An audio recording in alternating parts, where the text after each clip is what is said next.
Sabe, existe uma força meio invisível no mundo do desenvolvimento de software. Uma dívida que não aparece em nenhum balanço financeiro, mas que, acredite, tem o poder de frear ou até paralisar empresas inteiras. Hoje, a gente vai desvendar o que é esse débito oculto. Imagina só essa situação. Cada atalho que uma equipe pega, cada decisão um pouco mais apressada, tudo isso gerando juros compostos que vão bem devagarinho, corroendo a capacidade da empresa de inovar. Isso não é só uma fantasia, não. É, na verdade, uma metáfora muito poderosa que define um problema real, bem real, no mundo da tecnologia. Formalmente, o nome disso é dívida técnica. E a lógica é bem direta. É uma troca. A gente escolhe ter mais velocidade agora, economizar um tempo precioso no presente, mas aceita que vai ter mais trabalho e mais custos lá na frente. É exatamente como pegar um empréstimo para acelerar um projeto, sabendo que uma hora o pagamento vem, e vem com juros. E olha, essa ideia não é de hoje. Quem sacou isso lá atrás foi o Ward Cunningham, um dos criadores do Manifesto Ágil. Ele disse essa frase genial lá em 1992. Ele percebeu que, igualzinho a uma dívida financeira, se a dívida técnica não for paga, os juros, que nesse caso são o tempo extra gasto com manutenção, correção de bugs, podem virar uma bola de neve impagável. Então, a pergunta que fica é: como uma equipe acaba contraindo essa dívida? Muitas vezes não é por falta de competência, viu? É mais uma consequência das pressões do dia a dia do desenvolvimento. Vamos pensar num cenário bem típico. O prazo de entrega está apertado, então a equipe decide pegar um atalho. De repente, os requisitos do projeto mudam no meio do caminho, e aquele código que foi feito às pressas já não serve mais. Para acelerar de novo, os testes acabam sendo deixados de lado. Cada uma dessas decisões, que parecem pequenas na hora, vai somando e acumulando a dívida. É quase um efeito colateral da velocidade que o mercado exige hoje em dia. E agora uma coisa super interessante. A dívida não mora só no código, não. Ela se espalha por várias áreas. Na arquitetura do sistema, no design, naquela documentação que ninguém nunca atualiza e até na falta de testes automatizados. Apesar de o código ser o lugar mais óbvio, com 40%, os problemas na arquitetura ou no design, por exemplo, podem ter juros muito, mas muito mais altos no futuro. E ignorar essa dívida, bom, isso tem um custo. E não é só um custo técnico, não. Ele afeta o negócio, os clientes e até o astral da equipe. Vamos ver como esses juros aparecem na prática. A primeira e mais óbvia consequência é a perda de agilidade. Um código que está complexo, cheio de gambiarras, transforma qualquer nova funcionalidade num verdadeiro pesadelo. Sabe aquele caso clássico de uma correção que deveria levar 2 horas, mas acaba levando 2 dias? É isso. A equipe precisa primeiro decifrar um labirinto de soluções temporárias antes de conseguir fazer qualquer coisa. Em segundo lugar, a qualidade do produto vai lá para baixo. Um código mal estruturado é o ambiente perfeito para bugs aparecerem. Os clientes começam a reclamar sempre dos mesmos problemas e a confiança no produto vai diminuindo.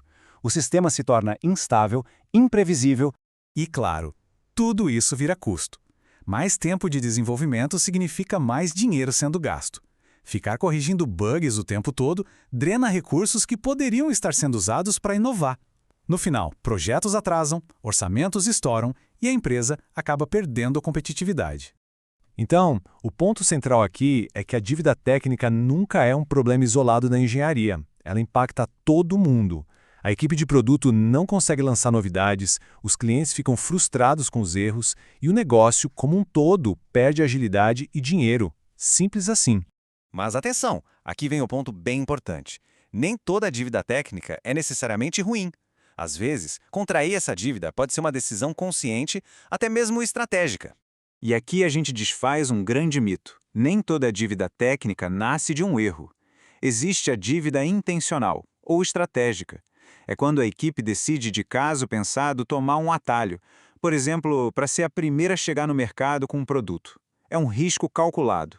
O verdadeiro problema é a dívida não intencional, aquela que vai se acumulando por negligência, por falta de processo. Essa sim é a dívida perigosa.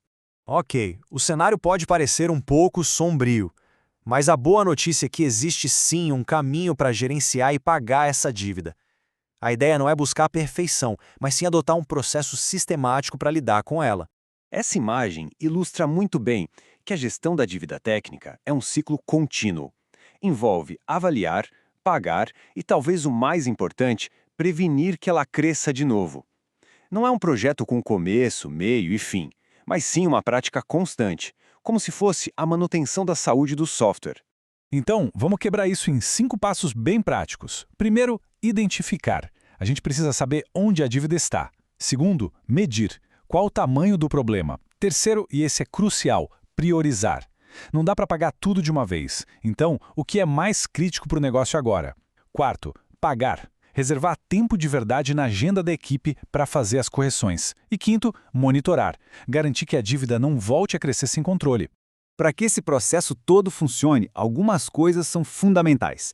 A dívida precisa ser visível para todo mundo. Não pode ser um segredo dos desenvolvedores. O pagamento tem que fazer parte da rotina, não ser uma força-tarefa de emergência. Usar ferramentas automáticas ajuda muito a identificar os problemas. E o mais importante de tudo, precisa ter o apoio da liderança e uma cultura na empresa que entenda que qualidade interna gera valor lá fora, para o cliente. No final das contas, o ponto-chave é este. Pagar a dívida técnica não é um custo, é um investimento. É um investimento que se paga com juros, só que juros positivos.